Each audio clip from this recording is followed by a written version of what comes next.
So we have to start with this topic in this lecture, cells, how numerous. Hello and welcome, my dear students of class 9th of ICSE. Class 9th biology का second chapter, cell, the unit of life, को हम लोग cover कर रहे हैं. I'm teaching you this chapter. It's a very important chapter of your biology. Now we have already done lecture 1 of this chapter, जहाँ तक हमने जहाँ पर हमने इस पोर्शन तक पढ़ लिया था. ओके और अभी हमें सेल्स हाउ न्यूमरस इस टॉपिक से बिगिन करना है इस लेक्चर में. If you have not watch the previous lecture, definitely उसको देखना.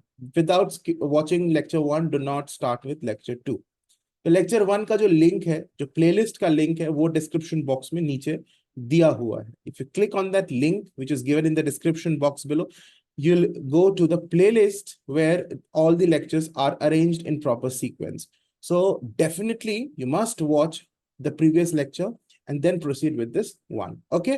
तुम्हें बेहतरीन तरीके से, बढ़िया तरीके से समझ में आएगा और ये चैप्टर तुम खुद फील करोगे कि कितना कॉन्फिडेंस लेवल तुम्हारा बढ़ गया है after watching the video. Okay, each and everything you will understand and you will also be able to answer all types of questions in your exams from this chapter. तो चलो begin करते हैं lecture number 2 इस topic से, cells how numerous. Larger an organism greater the number of cells in the body. जितना बड़ा organism है उतना ही उसमें नंबर ऑफ सेल्स है, उतने ही ज्यादा नंबर ऑफ सेल्स उसके बॉडी में. छोटा ऑर्गेनिज्म है तो नंबर ऑफ सेल्स उसमें कम है. बहुत बड़ा साइज का ऑर्गेनिज्म है लाइक एन एलिफेंट, तो उसमें बहुत ज्यादा सेल्स है. ऐसा नहीं कि सेल का साइज बड़ा बड़ा है, नंबर ऑफ सेल्स बड़ा है. ठीक है, तो सबसे पहला कैटेगरी हम लोग स्टार्ट करें, सिंगल सेल्ड ऑर्गेनिजम्स. हाँ, मतलब ऐसे ऑर्गेनिजम्स जो एक सिंगल सेल का बना हुआ है.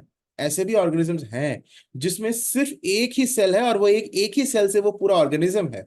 ओके, इस तरह के ऑर्गेनिजम्स को हम बोलते हैं unicellular organisms. Unicellular organisms. Uni मतलब वन. ओके, और सेल्यूलर मतलब एक, सेल्यूलर मतलब सेल. तो यूनिसेल्यूलर मींस एक सेल से बना हुआ ऑर्गेनिज्म. तो यहां पर मेनी प्लांट्स एंड एनिमल्स, तो many plant, small plants and animals को काट के उसको ऑर्गेनिजम्स बना दो. This is more correct. Many organisms are made up of just one single cell. और उसके एग्जांपल्स बहुत इंपॉर्टेंट है एग्जामिनेशन पॉइंट ऑफ व्यू से. बैक्टीरिया एक सिंगल सेल ऑर्गेनिज्म है.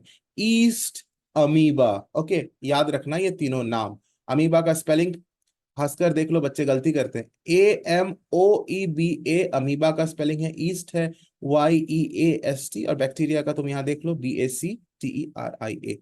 So these are the examples of single celled organisms. इसके बाद आता है फ्यू सेल्ड ऑर्गेनिजम्स, जिसमें एक सेल से ज्यादा, यानी इसमें लगभग 100 से 1000 सेल्स होते हैं. एक ही ऑर्गेनिज्म में 100 सेल्स हैं या फ्यू थाउजेंड सेल्स है, 2000-3000 सेल्स भी हो सकते हैं. मतलब from few hundred to few thousand cells होता है. You can see it's written. लेकिन millions and billions of cells नहीं होते. ओके, तो उन्हें हम कहेंगे few celled organisms, जिसमें एग्जांपल है स्पाइरोगायरा वोल्वॉक्स. मेरे साथ साथ इन वर्ड्स को बोलो ताकि तुम्हें एग्जाम में इसे लिखने में दिक्कत ना हो, तुरंत तुम्हारे ब्रेन में स्ट्राइक करे. जोर से बोलो. बायोलॉजी में ना ये इंपॉर्टेंट है कि टर्म्स को बोलना जरूरी है. जस्ट पढ़ लिया लेकिन बोला नहीं, तो that is not going to be that much effective. You have to speak it out. बोलो स्पाइरोगायरा वोल्वॉक्स. मेरे साथ साथ बोलो वोल्वॉक्स. सो ये हो गया फ्यू सेल्ड ऑर्गेनिजम्स. अब मल्टी सेल्ड ऑर्गेनिजम्स यानी मल्टी सेल्यूलर ऑर्गेनिजम्स, इसमें आते हैं हम लोग millions and billions of cells से बने हुए हैं. मैंगो ट्री दिया हुआ है, ह्यूमन बींग्स दिया हुआ है, elephant, cat, tiger, all the big animals. Okay, and big plants also. So most plants and animals we see around us, including ourselves, are made up of millions and billions of cells. इसीलिए इन्हें कहा जाता है multicellular. अब इस blue box के अंदर कुछ इंपॉर्टेंट बातें हैं, बहुत अच्छा भी लगेगा, कुछ नई जानकारी तुम्हें प्राप्त होगी. Let us read them. An average sized adult human consists approximately 1000 million cells in the whole body. यानी एक एवरेज साइज का एडल्ट ह्यूमन बीइंग, एक इंसान, एवरेज साइज का एडल्ट इंसान, उसके बॉडी में अप्रोक्सीमेटली, मतलब मोटा मोटी, लगभग कितने सेल्स होते हैं? 1000 मिलियन सेल्स. 2 बार मिलियन है. 1000 मिलियन मिलियन सेल्स होते हैं उसके होल बॉडी में। ओके, याद रखोगे। नेक्स्ट पॉइंट क्या है? 10,000 million nerve cells in the brain cortex. Brain के कॉर्टेक्स में कितने नर्व सेल्स होते हैं? 10,000 मिलियन नर्व सेल्स होते हैं। और तुम्हें याद रखना है ये nerve cells basically longest cell in our body भी होता है, सबसे लंबा सेल। लार्जेस्ट सेल नहीं बोल रहा हूं, लॉन्गेस्ट सेल बोल रहा हूं। लार्जेस्ट और लॉन्गेस्ट में फर्क है। लॉन्गेस्ट मतलब length wise it is very long, longest का बात लेंथ से हो रहा है, और लार्जेस्ट का ओवरऑल एरिया से होता है, ओवरऑल एरिया। तो लार्जेस्ट की मैं बात नहीं कर रहा हूं, ओवरऑल एरिया इसका बड़ा नहीं होता, ये सब सिर्फ लंबा होता है, सबसे लंबा सेल होता है नर्व सेल। काफी इंपॉर्टेंट क्वेश्चन भी बनता है कि लॉन्गेस्ट सेल क्या है हमारे बॉडी में, वो है नर्व सेल्स। और कितने नर्व सेल्स होते हैं हमारे ब्रेन कॉर्टेक्स में? 10,000 मिलियन नर्व सेल्स होते हैं। और तीसरा पॉइंट देखो, 5 to 6 million red blood cells and 7,000 white blood cells per cubic millimetre of our body. यानी हर क्यूबिक मिलीमीटर में मतलब हर millimetre cube of our blood, अगर हम 1 मिलीमीटर क्यूब ब्लड ले लें हमारा, तो every 1 millimetre cube of our blood में लगभग 5 से 6 मिलियन आरबीसी है। आरबीसी मतलब रेड ब्लड सेल्स है। एंड 7,000 WBC है, यानी व्हाइट ब्लड सेल्स है। So these values you have to learn. Okay, इसके बाद आता है सेल्स हाउ स्मॉल। तो चलो सबसे पहले हम लोग स्टार्ट करते हैं स्मॉलेस्ट सेल, सबसे छोटा सेल्स। दीज आर बैक्टीरिया जिसके साइज होते हैं 0.3 to 5 micrometre. Red blood cells भी काफी छोटे होते हैं, अबाउट 7 माइक्रोमीटर। इसके अलावा जो ह्यूमन मेल में जो स्पर्म सेल है वो भी बहुत छोटा होता है, स्पर्म सेल्स। लॉन्गेस्ट सेल की बात मैंने अभी अभी की, longest cells are nerve cells, मैंने इसको अभी अभी बताया भी है। And a nerve cell extends, एक एग्जांपल दिया हुआ नर्व सेल का, it extends from your fingertip up to the spinal cord inside your backbone. कितना लंबा है हमारे फिंगर का, कोई भी टिप से, किसी भी फिंगर का फिंगर टिप ले लो, यहां से इमेजिन करो कि एक सिंगल सेल रन किया हुआ है हमारे बैकबोन के स्पाइनल कॉर्ड तक गया हुआ है। कितना लंबा सेल है कि नहीं? So that is a nerve cell. So that therefore nerve cells are known as longest cells or large. Now we will discuss about largest cell. So largest cells are the bird's eggs, actually the central yellow sphere. तो bird का जो egg होता है, कोई भी bird का जो egg होता है, उसके अंदर का जो येलो स्फीयर होता है ना, उसे तुम अपनी आंखों से देख सकते हैं। वो इतना बड़ा सेल होता है कि उसे हम बिना माइक्रोस्कोप के भी देख सकते हैं। So those are the largest cell. In fact सारे बर्ड्स के जो एग होते हैं उसमें से सबसे बड़ा किस बर्ड का एग होता है जानते हो? ऑस्ट्रिच का। और ये बहुत इंपॉर्टेंट जनरल नॉलेज का क्वेश्चन भी है कि which is the largest egg, which bird Lay's the largest egg. तो ऑस्ट्रिच का जो एग है वो सबसे बड़ा एग होता है। यानी सबसे बड़ा सेल अगर है इस दुनिया में कोई, तो वो ऑस्ट्रिच का एग है। और वो भी before the actual development, before this egg starts developing. Okay, तो एग्जाम में तुमसे कोई पूछे कि लार्जेस्ट सेल क्या होगा, तो तुम ऑस्ट्रिच एग ही लिखना, बर्ड्स एग्स मत लिखना। क्योंकि सारे बर्ड्स में से भी सबसे बड़ा एग किसका? ऑस्ट्रिच का है, तो इसलिए ऑस्ट्रिच एग लिखना। और सिर्फ ऑस्ट्रिच एग मत लिखना, उसके बाद ब्रैकेट में ये वाला पार्ट भी लिखना, before development begins in it. इस चीज को भी लिखना, before development begins in it. यानी तुमसे कोई पूछे which is the largest egg, तुम लिखोगे ऑस्ट्रिच एग, और ब्रैकेट में लिखोगे before development begins in it. इसको लिखोगे, ये तुम लिखोगे तुम्हें फुल मार्क्स मिलेगा। इसे ही हम मानते हैं largest single cell of the living world today. अब जब डेवलपमेंट हो गया तब एक्स्ट्रा कुछ पार्ट्स इस एग में ऐड होता है। The white albumin of the egg and the eggshell are extra parts added to the actual egg as it passes down the reproductive tract. ठीक है, तो पूरा डेवलपमेंट होने के बाद कुछ एक्स्ट्रा पार्ट्स आते हैं, लेकिन उसके अंदर का जो पोर्शन था डेवलपमेंट बिगिन होने के समय, बिगिन होने के पहले, वो बेसिकली एक सिंगल सेल होता है। इसीलिए हमने यहां लिख दिया ostrich egg before development begins in it. ठीक है, now the next topic is smallness of cells a greater efficiency. यानी जितना स्मॉल होगा सेल उतना एफिशिएंटली वो काम करेगा। अब हम लोग उसको पढ़ने वाले हैं कि कैसे smallness of a cell increases the efficiency of the cell. ठीक है, सबसे पहला पॉइंट यहाँ पे क्या लिखा है उसको पढ़ो। Cells generally remain small in size and this is for two main reasons. Cell क्यों छोटे साइज के होते हैं? Number one, different regions of a cell can communicate with each other rapidly for a cell to function effectively. Different regions of a cell can communicate with each other rapidly. देखो, एक cell काफी अगर बड़ा होता तो इधर का एक पार्ट और एक पार्ट इधर है, ये आपस में कम्युनिकेट करने में टाइम लगता क्योंकि काफी बड़ा डिस्टेंस हो जाता। एक सेल के अंदर भी काफी सारे पार्ट्स होते हैं जिसे हम सेल ऑर्गेनल्स बोलते हैं, जिनके बारे में इसी चैप्टर में आगे पढ़ोगे। तो एक सेल ऑर्गेनल दूसरे सेल ऑर्गेनल से कम्युनिकेट करना चाहता है, तो अगर ये डिस्टेंस काफी ज्यादा हो जाए तो इफेक्टिव कम्युनिकेशन नहीं हो पाएगा, रैपिड कम्युनिकेशन नहीं हो पाएगा। लेकिन सेल का साइज बहुत छोटा अगर है तो एक सेल ऑर्गेनल दूसरे सेल ऑर्गेनल से बहुत रैपिडली कम्युनिकेट कर पाएगा। ओके, और इस तरह से सेल इफेक्टिवली फंक्शन भी कर पाएगा। तो ये एक बहुत बड़ा रीजन है कि सेल छोटा क्यों होता है, why cells are so small. So different reasons of a cell can communicate with each other rapidly for the cell to function effectively। समझ में आया? Different regions of a cell, एक सेल के different regions, different portions, different parts can communicate with each other, एक दूसरे से communicate कर सकते हैं rapidly, मतलब बहुत fast speed से। And why it is required for the cell to function effectively, ताकि सेल effectively function कर पाए। Very easy। Second reason क्या है सेल के छोटे होने का? Cells have a larger surface area upon volume ratio, और हम चाहते हैं कि ये रेशियो ज्यादा हो, यानी surface area upon volume ratio large हो। ये जो एक रेशियो की बात यहाँ की गई है, कौन सी ratio? Surface area upon volume ratio. Okay, very important, इसको मैं समझाऊंगा आगे, नीचे इसका डायग्राम से इसको समझाया गया है। Surface area upon volume ratio, ये रेशियो को हम चाहते हैं कि एज लार्ज एज पॉसिबल हो। इससे क्या फायदा होता है? इससे greater diffusion of substances in and out of the cell हो पाएगा। मतलब सेल्स बेसिकली कुछ ऐसी चीजों को इन एंड आउट कराता है, जैसे ऑक्सीजन और कार्बन डाइऑक्साइड, ये जो गैसेस हैं इनका डिफ्यूजन होता है एक सेल के अंदर जब वो रेस्पिरेशन करता है। वाटर का इन एंड आउट होता है, पानी बाहर जाता है, पानी अंदर भी आता है।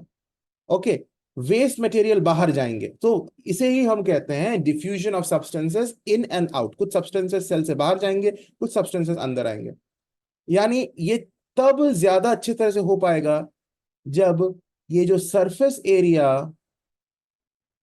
अपॉन वॉल्यूम का जो रेशियो होगा ये ज्यादा होगा। जितना ज्यादा रेशियो होगा सेल के सरफेस एरिया अपॉन वॉल्यूम का रेशियो, उतना ही इजीली उतना ही इजीली ये डिफ्यूजन हो पाएगा। इट विल एनहांस और it will promote greater diffusion of substances in and out of the cell.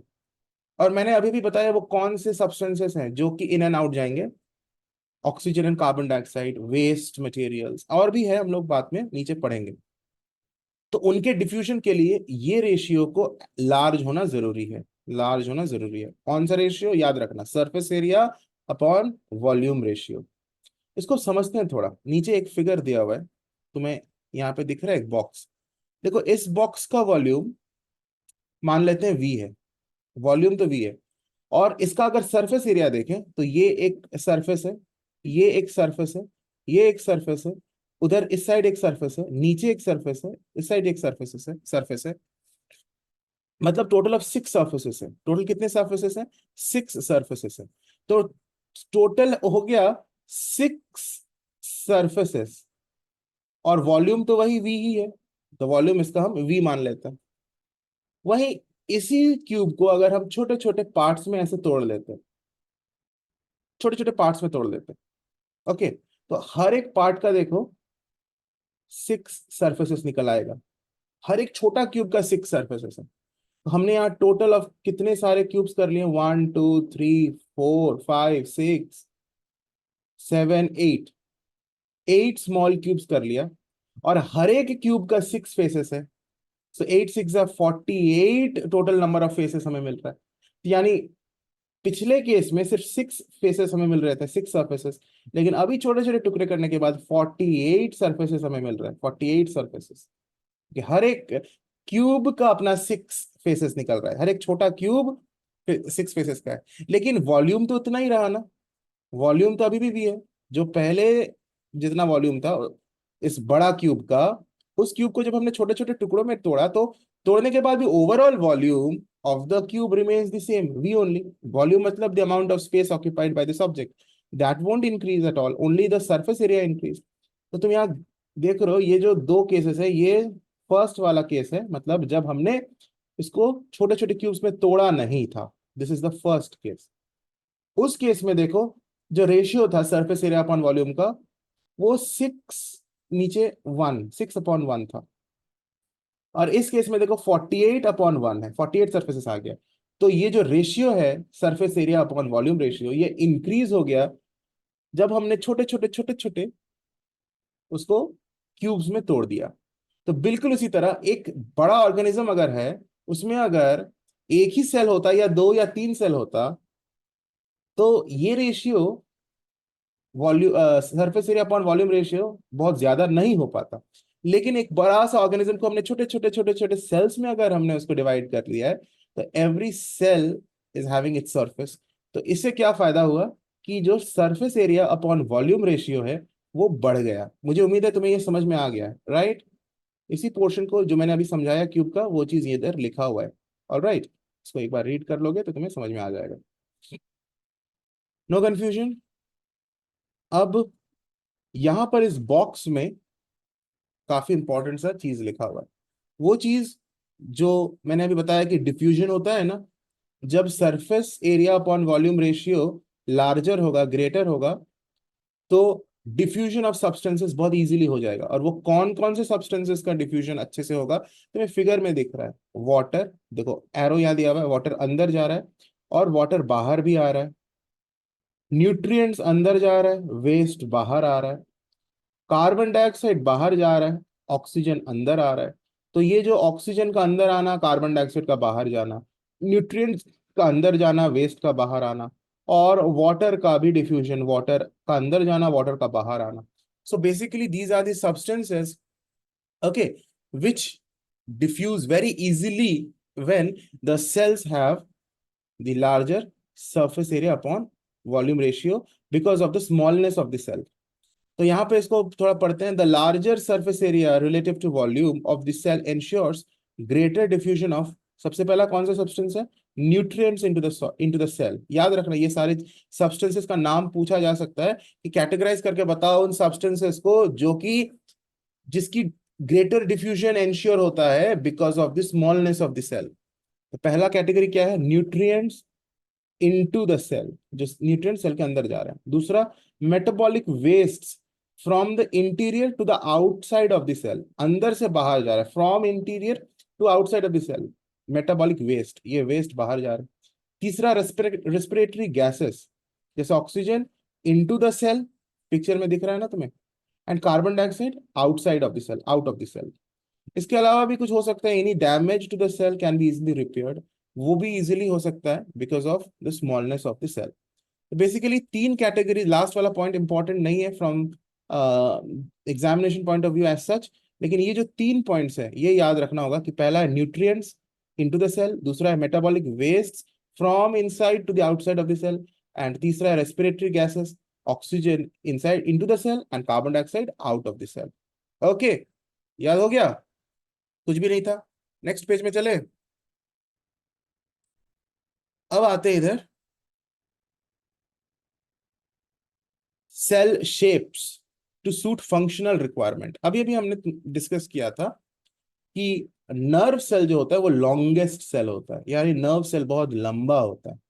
तो सेल के अलग अलग शेप होंगे, कोई सेल होगा राउंड शेप का, कोई बहुत लंबा सा शेप होगा, कोई डिस्क शेप का होगा, कोई पॉलीगोनल होगा, कोई रेक्टेंगुलर होगा, कोई क्यूबॉइड शेप का होगा, कोई थ्रेड लाइक होगा, कोई इरेगुलर होगा। तो अलग अलग शेप्स हो सकते हैं एक सेल का। हर एक सेल सेम शेप का नहीं होता, एवरी सेल में हैव अ डिफरेंट शेप। तो कुछ तुम्हें नाम याद रखना है अलग अलग शेप्स के, एग्जाम्स में पूछता है, एकदम पूछता है। तो पहले तो इसको पढ़ते हैं। Cells can vary greatly in shape, these may be disc like, polygonal, rectangular, cuboidal, thread like, branched और इवन इरेगुलर, इतने सारे पॉसिबल शेप्स हैं. These shapes of cells are often related to the different functions they perform. यहाँ पे figure में तुम्हें दिख रहा होगा एपिथेलियल सेल्स, इसका शेप देख लो. ह्यूमन ब्लड सेल्स, देखो इसमें तुम्हारा दो तरह का सेल्स दिया हुआ है. ये जो है ये आरबीसी है, रेड ब्लड सेल्स है. और ये वाला जो है तुम्हारा डब्ल्यूबीसी है, व्हाइट ब्लड सेल्स है. और व्हाइट ब्लड सेल्स का शेप को अमीबॉइड सेल्स बोलते हैं, AMOEBOID. Amoeboid shape, amoeboid shape है इसका. शेप कैसा होता है डब्ल्यूबीसी का, लिख लो इसको, अमीबॉइड शेप, अमीबा जैसा शेप है. ओके, आगे हम लोग पढ़ेंगे सारे बहुत सारे अलग अलग शेप के एग्जांपल्स है. कार्टिलेज सेल्स है ये कनेक्टिव टिश्यू सेल्स है, ये स्ट्रेटेड मसल फाइबर सेल्स है. इसके बाद देखो ये नर्व सेल्स है, लॉन्गेस्ट सेल है, इसका ब्रांचेस है, तुम्हें दिख रहा है ना ब्रांच निकला हुआ है, and it is so long also. So this is nerve cell. Okay, nerve cell का फिगर देख लो, कई बार एग्जाम में ना ये सेल का डायग्राम दिया हुआ रहता है और पूछता है कि ये कौन सा सेल है. सारे फिगर्स तुमको याद रखने हैं, इंपॉर्टेंट सारे ही हैं. नर्व सेल का कई बार पूछा गया है. This is bone cell, this is smooth muscle cells, this is a chlamydomonas which is single cell organism. जैसे सिंगल सेल ऑर्गेनिज्म में हमने बैक्टीरिया का एग्जाम्पल पढ़ा था ना, ईस्ट का पढ़ा था, अमीबा का पढ़ा था, उसी तरह से chlamydomonas is also a single celled organism. ये एग्जाम्पल याद रखना, क्लामाइडोमोनास, खासकर इसका स्पेलिंग याद रखना. Okay, you see CHLAMYDOMONAS, chlamydomonas single cell organism होता है. ये देखो प्लांट सेल है, ये guard cell from the leaf of a plant है, गार्ड सेल. ओके, ये गार्ड सेल देखो इसका शेप बीन शेप्ड होता है, या फिर किडनी शेप्ड भी बोलते हैं इसको, बीन शेप्ड या फिर किडनी शेप्ड. ओके, ये अमीबा है, इसका ऑलरेडी हमने एग्जाम्पल पढ़ लिया था सिंगल सेल्ड ऑर्गेनिज्म में. और इसका शेप देखो एक रैंडम, एक इरेगुलर काइंड ऑफ शेप है, irregular kind of shape amoeba. ठीक है, तो अलग अलग शेप का तुमने सेल यहाँ देखा. अब कुछ जो एग्जाम के लिए तुम्हें याद रखना है एग्जाम्पल्स, वो यहाँ पर है. ये वाला पोर्शन बहुत ज्यादा इंपॉर्टेंट है अभी जो हम पढ़ने जा रहे हैं. ठीक है, human red blood cells are circular and biconcave. तो कोई तुमसे पूछे कि सर्कुलर बाई कॉनकेव इस शेप का सेल का नाम बताओ, तो तुम लिखोगे ह्यूमन, ह्यूमन वर्ड को लिखना, ह्यूमन रेड ब्लड सेल्स.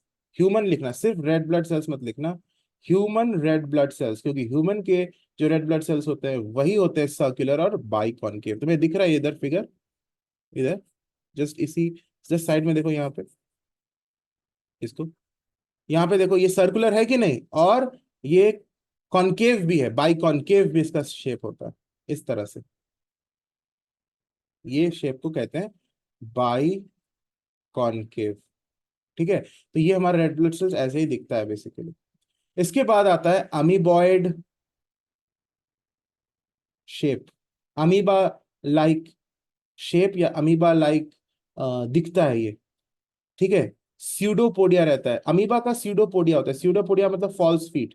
जैसे ये अमीबा का एक्चुअल पैर नहीं, एक्चुअल फीट नहीं होता. अमीबा का फिगर देखा ना तुमने यहाँ पे, ये अमीबा का फिगर है, फिगर नंबर के, ये वाला फिगर. इसका देखो रैंडम इरेगुलर शेप है. तो वो अपने इस बॉडी, ये जो इसके पैर एक्चुअली नहीं है, these are not its real feet, लेकिन वो जब मूव करता है एक प्लेस से दूसरा प्लेस, वो अपने इसी पैर को आगे बढ़ाते बढ़ाते मूव करता है. These are not its real feet, इसे फॉल्स फीट कहते हैं. और फॉल्स का मतलब होता है बायोलॉजी में, फॉल्स मतलब स्यूडो, ये जो वर्ड है स्यूडो, स्यूडो का मतलब होता है फॉल्स, और पोडिया मतलब फीट, यानी स्यूडोपोडिया मतलब फॉल्स फीट. काफी इंपॉर्टेंट टर्मिनोलॉजी होता है, ये सबको याद रखना. स्यूडो मतलब फॉल्स, पोडिया मतलब फीट, तो स्यूडोपोडिया मतलब फॉल्स फीट. तो अमीबा का ये जो तुम्हें दिख रहा है ना पैर जैसा दिखने वाला, these are not real feet, these are false feet, pseudopodia. तो व्हाइट ब्लड सेल्स के भी स्यूडोपोडिया होते हैं, और वो बिल्कुल वैसे ही मूव करते हैं अमीबा जैसा ही लगभग. तो अमीबॉइड शेप किसका होता है, व्हाइट ब्लड सेल्स का. ओके, इसके बाद लॉन्ग सेल्स, लंबे वाले सेल्स, ये बार बार मैं इसको बोल रहा हूँ, नर्व सेल्स काफी इंपॉर्टेंट है। And why do they have long shape? To conduct impulse from distant parts of the body to the brain and vice versa. Okay, इसी वजह से इसको लंबा होना जरूरी है, ताकि किसी भी पार्ट ऑफ द बॉडी से, हो सकता है पैर, पैर के फिंगर्स से हमारे ब्रेन तक एक इंपल्स को सेंड करना है, तो कितना डिस्टेंस है ना पैर से ब्रेन तक, तो वो एक सिंगल नर्व सेल कर पाएगा, इसलिए उसका लंबा होना बहुत जरूरी है। फिर muscle cells are long and contractile. Long और कॉन्ट्रैक्टाइल भी वर्ड अगर आ जाए, कॉन्ट्रैक्टाइल मतलब जो कॉन्ट्रैक्ट कर सके। नर्व सेल्स कॉन्ट्रैक्टाइल नहीं होते, वो सिर्फ लंबे होते हैं, लेकिन मसल सेल्स लंबे, देखो यहाँ पे फिगर दिख रहा है इधर, लंबे भी हैं, कॉन्ट्रैक्टाइल भी होते हैं, दीज आर मसल सेल्स, ठीक है। लेकिन ये उतने लंबे नहीं होते जितने नर्व सेल्स लंबे होते हैं। ऑलराइट। फिर बीन शेप्ड या किडनी शेप्ड मैंने ऑलरेडी लिखा दिया था उधर फिगर में, गार्ड सेल्स। बीन शेप्ड ये तुम्हारा लीफ में रहता है, प्लांट्स के लीफ में रहता है guard cells of stomatal pore. Okay, stomata जो लीफ में जो छोटे छोटे होल्स होते हैं, माइक्रोस्कोपिक होल्स, जिससे गैसेस का डिफ्यूजन होता है, ऑक्सीजन अंदर जाता है, कार्बन डाइऑक्साइड बाहर आता है, ठीक है। तो ये जो गार्ड सेल्स हैं स्टोमेटल पोर में, इनका शेप होता है बीन जैसा या फिर किडनी जैसा। अब चलो यहाँ पर कुछ प्रोग्रेस चेक का क्वेश्चन कर लेते हैं, तुम्हें कॉन्फिडेंस भी आएगा कि हाँ बहुत मजा आ रहा है सर, पढ़ के समझ में आ रहा है। ये कॉन्फिडेंस बहुत जरूरी है चिल्ड्रन, इसीलिए मैं तुम लोगों को बार बार बोल रहा हूँ कि वीडियो को कहीं स्किप मत करो, और एक भी लेक्चर मिस ना हो इसके लिए बेल को जरूर प्रेस करके रखना। Name the following any two one celled organism. One sailed organisms के दो एग्जांपल्स चाहिए, तो यहाँ पे लिख लो बैक्टीरिया, ईस्ट, अमीबा भी लिख सकते हो, क्लामाइडोमोनास भी लिख सकते हो। लॉन्गेस्ट सेल्स इन एनिमल्स, अब तो मुझे बोलने की जरूरत भी नहीं है, नर्व सेल्स तुम्हें पता है, right. Amoeboid cells in humans अभी भी पढ़ा था, वो क्या है, white blood cells. White blood cells, यहां पर एक चीज करना, ह्यूमन वर्ड को यूज कर देना, व्हाइट ब्लड सेल्स के आगे ह्यूमन व्हाइट ब्लड सेल्स, जैसे यहाँ ह्यूमन रेड ब्लड सेल्स लिखा ना, यहाँ भी human white blood sales. Outer most layer in plant cells, इसके बारे में एक्चुअली हम आगे नीचे सेल ऑर्गेनल जब डिस्कस करेंगे ना, तब हम लोग पढ़ेंगे कि प्लांट सेल का आउटर मोस्ट लेयर होता है सेल वॉल। अभी तक हमने पढ़ा नहीं है, घबराओ नहीं, ये क्वेश्चन एडवांस में दे दिया है, इस टॉपिक को हमने अभी तक पढ़ा नहीं है लेकिन एडवांस में दे दिया है, और ये वाला पोर्शन भी एडवांस में दे दिया है 4 और 5। तो टेंशन लेने की बात नहीं है, क्योंकि इसी चैप्टर में हम आगे कवर अप करेंगे। तो बुक में इसको पहले प्रिंट करके आगे डाल दिया है, तो हम लोग इसको लिख लेते हैं, लेकिन बाद में इसको हम लोग समझेंगे भी। सारे प्लांट सेल्स के सारे पार्ट्स को हम पढ़ेंगे। तो outermost layer plant cell का सेल वॉल होता है, एनिमल सेल में सेल वॉल नहीं होता है। हम लोग सभी चीजें आगे पढ़ने वाले हैं, डोंट वरी, अभी बस आंसर लिख लो। ये जो दो क्वेश्चन है इनको अभी तक हमने पढ़ा नहीं है। A cell component which is visible only in cell division stage, तो इसको हमने पढ़ा नहीं है, तो यहाँ तुम लोग लिख सकते हो क्रोमोजोम, लिख लो, लिखने में तो कोई दिक्कत नहीं है, फिर हम इसको समझाएंगे भी सेल डिवीजन में ये क्रोमोजोम क्या होता है, everything I will cover later, you see नीचे यहाँ पे नेक्स्ट पेज में तुम देख लेना, यहाँ पे देखो पार्ट्स ऑफ अ प्लांट है, ये सारी चीजें सेल वॉल के बारे में डिस्कस किया गया है। Okay, we will discuss all these things, don't worry. तो इसके बाद नेक्स्ट क्वेश्चन है, list 3 categories of substances which are ensured greater diffusion due to large surface volume ratio of the cells। देखो ये मैंने बार बार बोला कि surface area upon volume ratio को लार्ज होना जरूरी है, अभी थोड़ी देर पहले बताया था, और इससे कुछ सब्सटेंसेस का डिफ्यूजन इजीली होता है। तो वही 3 सब्सटेंसेस, 3 कैटेगरीज हमें बताना होगा। तो ये वो 3 कैटेगरीज ऑफ सब्सटेंसेस क्या क्या है, मैंने अभी अभी नहीं बताया था, बताया था कि नहीं, देखो ये 3, इन्हीं को एग्जाम में लिखना point wise। Number 1, nutrients into the cell. Number 2, metabolic wastes from the interior to the outside of the cell. And number 3, third category क्या है, respiratory gases like that is oxygen into the cell and carbon dioxide out of the cell। हो गया, मजा आया। आज यहीं तक करते हैं, लेक्चर 2 हमारा यहीं पे कंप्लीट होता है, लेक्चर 3 से हम structure of a cell begin करेंगे। God bless you, take care and study well.